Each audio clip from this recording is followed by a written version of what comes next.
Hi, I'm Erica Olson with On Strategy. Today's whiteboard video is on strategic planning retreats or offsites.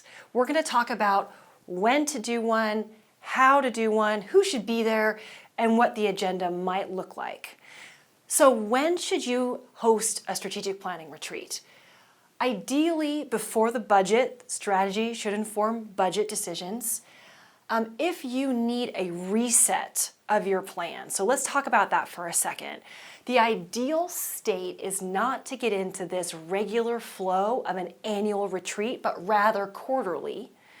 Quarterly refreshes are more powerful than a standard annual process.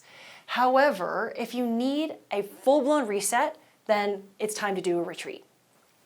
No major changes that are upcoming, so let's let changes happen before having a retreat. And if there have been major market shifts, which also would prompt the fact that you need a reset as opposed to a refresh. Okay, so a normal retreat, maybe it's happening, right, when you're ready to start all over again. How might you get that done?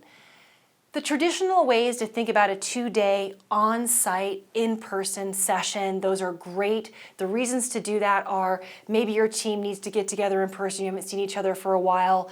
It's time, right, to get a little bit of face time. Maybe you're all in the same city, so it's easy to do it in person. Pretty standard, over 2 days is a good time frame. Equally powerful is to do it virtually. And a really big suggestion we would have is if you're doing it virtually, don't spread it out over a couple of months. Get it done in a couple of weeks. 2 weeks would even be better. Maybe sessions every other day, 3-hour sessions tops. There are great tools to host virtual sessions, virtual retreats. Yes, of course, Zoom and Teams, but also using great whiteboard tools like Mural and Miro, etc. This is really awesome when your team is distributed, particularly across the world, and you don't have the time nor the budget to pull everybody together in person. We've been doing a lot of this lately, and it's just as powerful as in person, so don't think this is a lesser option.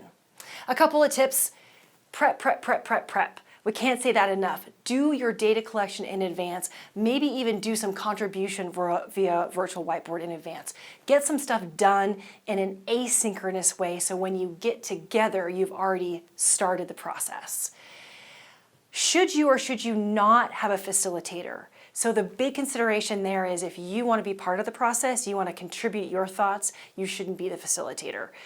If you don't need to do that, or you can maybe play both roles, then be the facilitator, lead the process, it's no problem.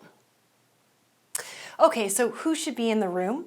The proverbial room. So if you're doing it virtually, you have some more flexibility. You can bring people in and out of the meeting, which is awesome. If you're in person, of course, we recommend a meeting with less than 12 people. It may be a board-driven process, so it's your board and your top-level managers. It may just be your executive team. It may be your executive team and managers. Again, try to keep it under 12. It makes the conversations way more powerful. What might your agenda look like? This is super high level. Your prep work will dig into this more, but generally speaking, most of the time, if you think about your 2-day or multi-week process, covering the where are we now, where are we going, and how are we going to get there.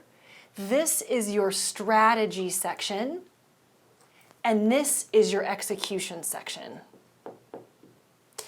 We like to think about it in these 3 buckets because it helps keep people really organized and keeps people understanding how the process is flowing across the strategic discussions. So with that, you have all the tools that you need to help construct your retreat when you're ready for a reset. If not, do a refresh, do it quarterly, and get into an agile process. With that, thanks for tuning in. Subscribe to our channel. Happy strategizing.